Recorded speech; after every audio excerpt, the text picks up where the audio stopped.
Hello, everyone, and welcome back to the podcast. As always, I want to say thank you for watching. And if you're listening on Anchor.fm, Spotify, Google Podcasts, or some other podcasting platform, I want to thank you as well. As you can see, if you're watching on the video, I'm giving you a little extra view of my small apartment here in Cambodia, where I live. This is my window. I can reach outside. I can grab things, but more importantly, things can grab me. You never know what's going to be lurking out there. Could be a bug, could be a snake. You never know. I also remember I forgot my beer over there. So I'm going to put the mic down. I'm going to have you look at the dick mic for a second, but I'll be right back.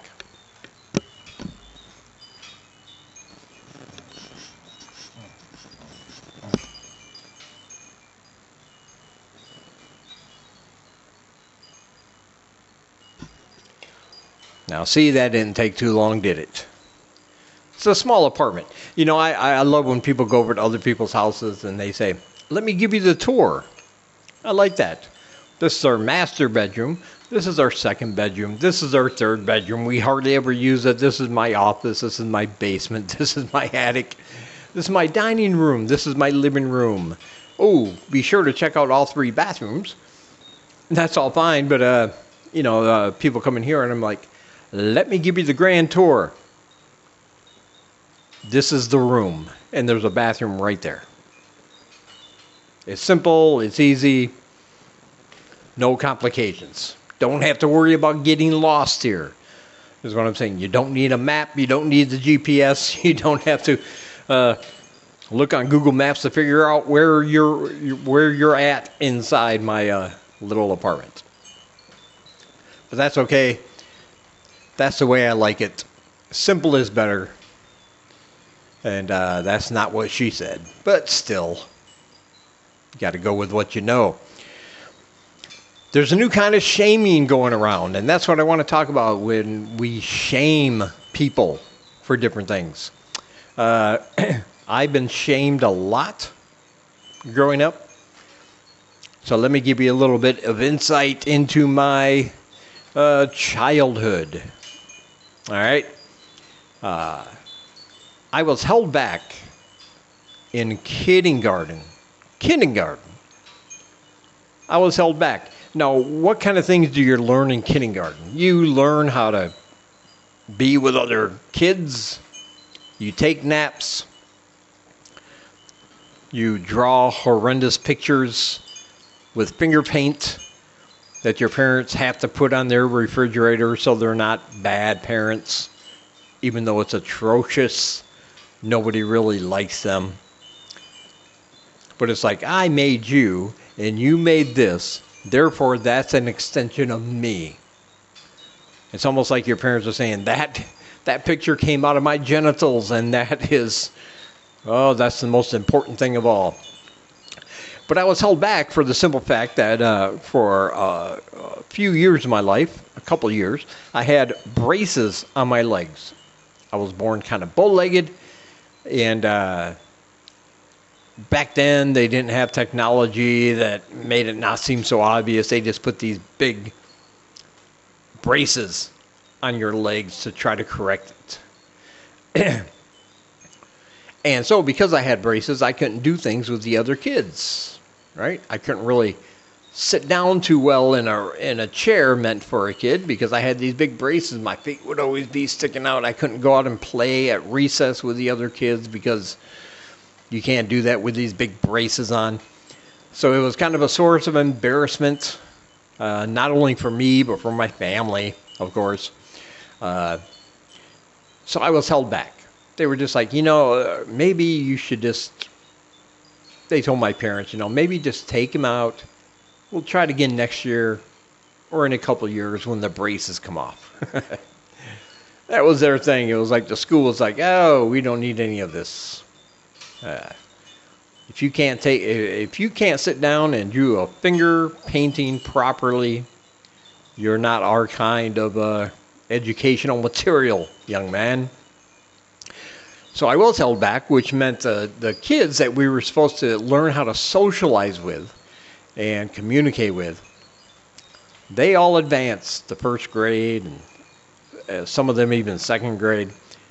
And I had to start kindergarten all over again, because that's the process. Doesn't matter how much you know or how much you learned. Just matters if you can fit in. So I had that going for me, which wasn't great.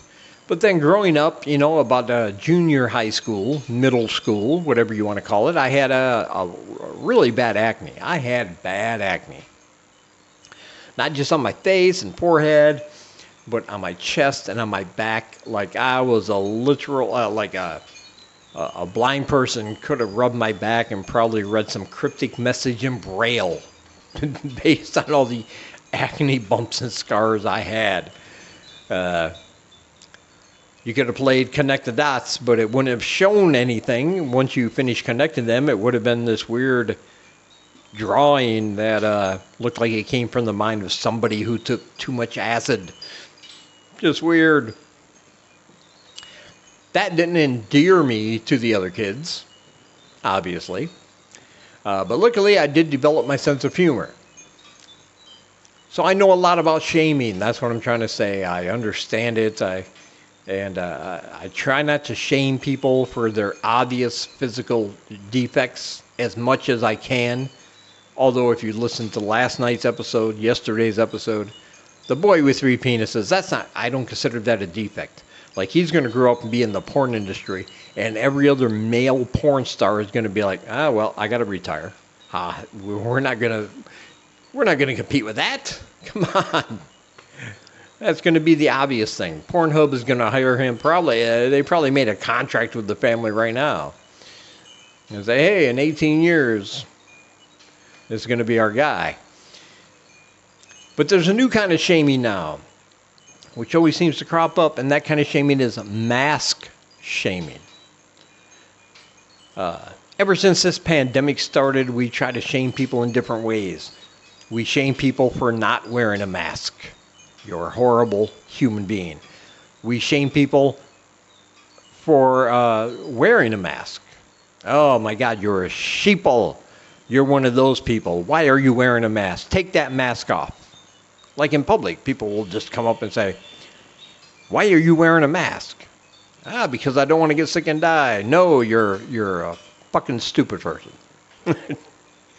It seems like our internet life and our real lives are starting to cross in these weird ways like that. But we shame people all the time since the pandemic for things like that. Not wearing a mask. Wearing a mask, I want the vaccine, I don't want the vaccine. We shame people for that.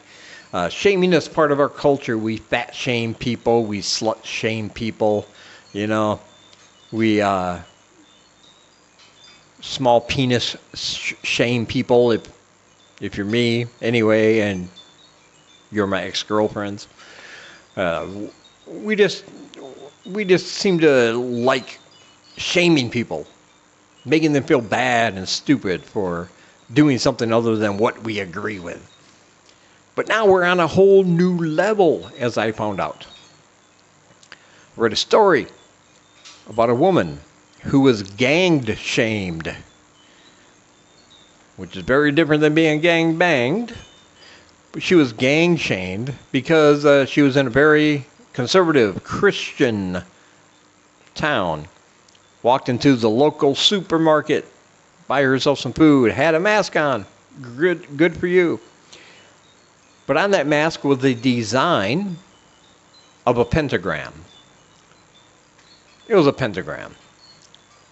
But the Christians did not like that. They did not take kindly to the fact that she was outwardly wearing a pentagram on her mask. And boy, did they let her have it. And I'm like, oh man, it seems like the only thing Christians don't do is the one thing Jesus wanted them to do, which was love thy neighbor as thyself. No, they want to go back to the old school biblical hardcore fucking God that got mad at everything and killed everyone. Looking back on your Bible, man, God is probably the biggest mass murderer in history. He wiped out everybody with a fucking flood because he got an attitude one day. They don't appreciate me. Yeah. Oh, I forgot I'm all powerful. You know what?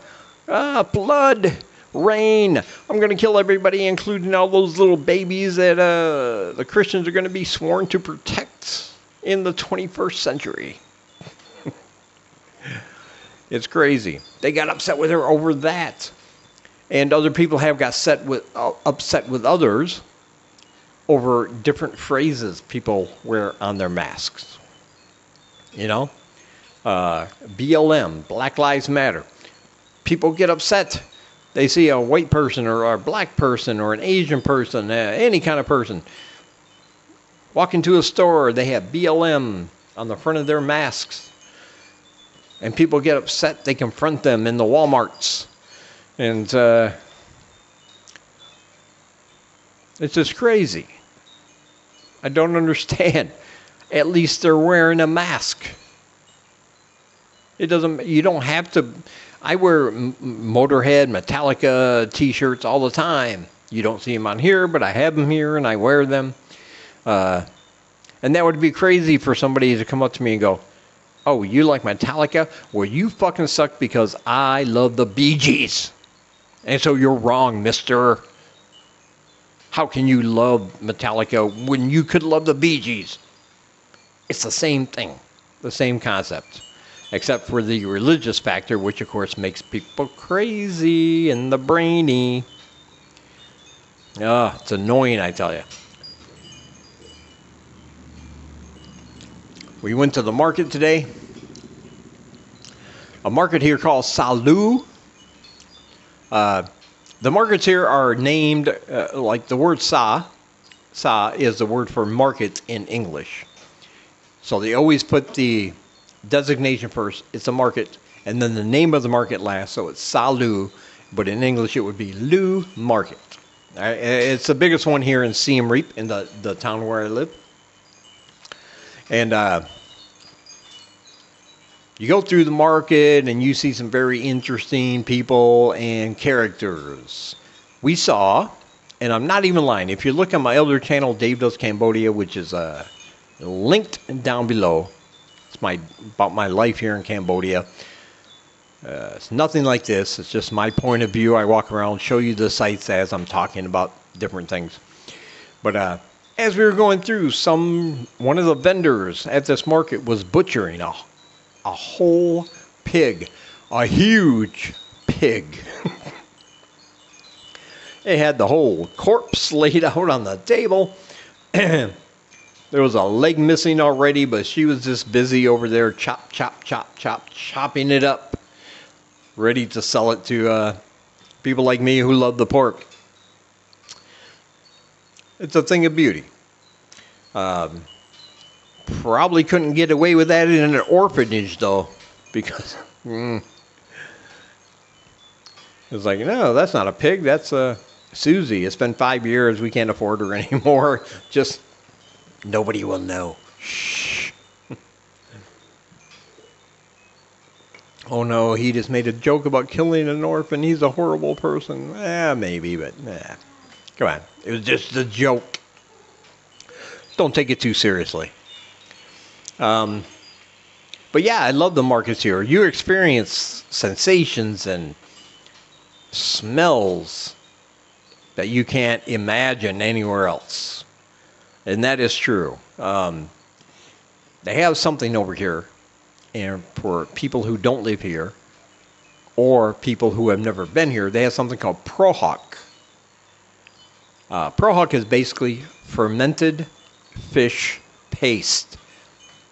And over here, they eat it like a dip. Like they'll just put raw vegetables in there like a dip. Right in the Prohawk. The way they make this is by simply drying fish out in the sun until it comes to the mushy point, I guess you can say, where they can just take a bowl and a little beater thing. I don't know what you call it, but they'll just pound it into oblivion until it becomes this paste. And by that time, it's fermented.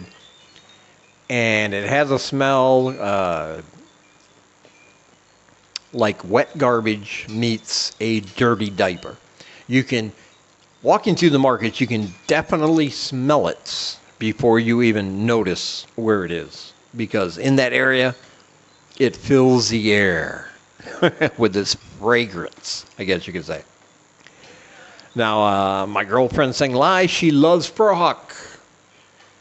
It's one of the few things I've ate here that I'm not a fan of. I can't get over the smell. But I think there's a reason why. Because when I first got here, people have come to say that Prohawk is called Cambodian cheese.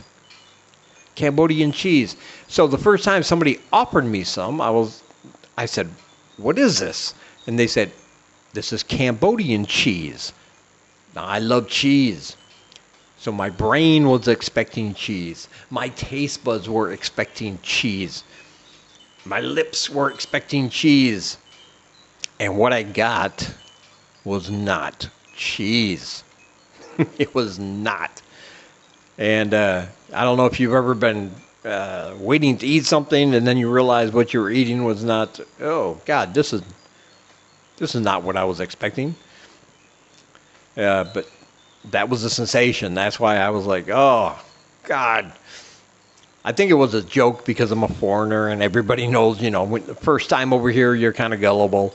And they gave it to me in a little spoon, a raw version, because they do put it in different dishes, and it's all right then. But they just gave me a raw spoonful, and I just went, oh, yeah.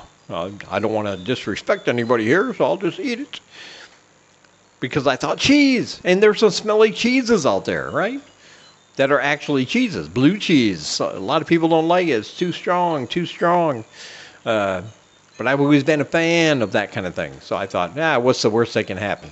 And what I found out that the worst thing that can happen is a case of the shits, because it's not for me. There are little flakes in there left over from the fish skin, and fermented sounds like something you would find in a nice alcoholic beverage, but this is fermented in a way that I would never recommend to anybody. It's just some people, people always say something is an acquired taste. This is not acquired. Okay? This is just nasty, horrible, terrible. Something that should never be consumed by a human being ever.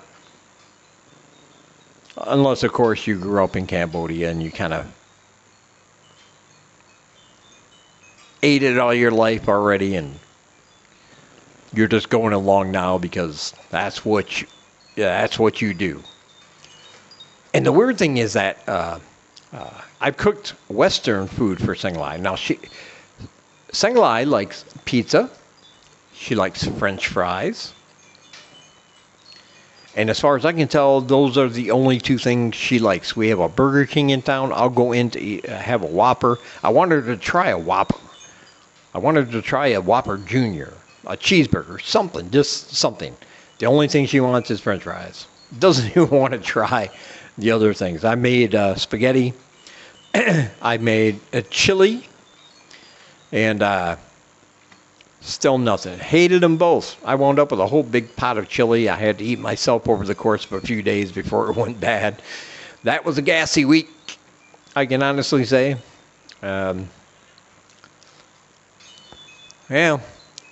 Cultural differences, what can you do? But I know I will never have that Prohawk ever again. All right, guys, I want to thank you for watching. Thank you for listening. And that's about it. Senglai, you want to say goodbye? Good night. Good night. Good night. I don't know if you can hear her. I'm in a new spot, but that's all right. Thank you guys for watching. Thank you for listening, and I will talk to you guys in the next one. Don't blow cocaine up your ass.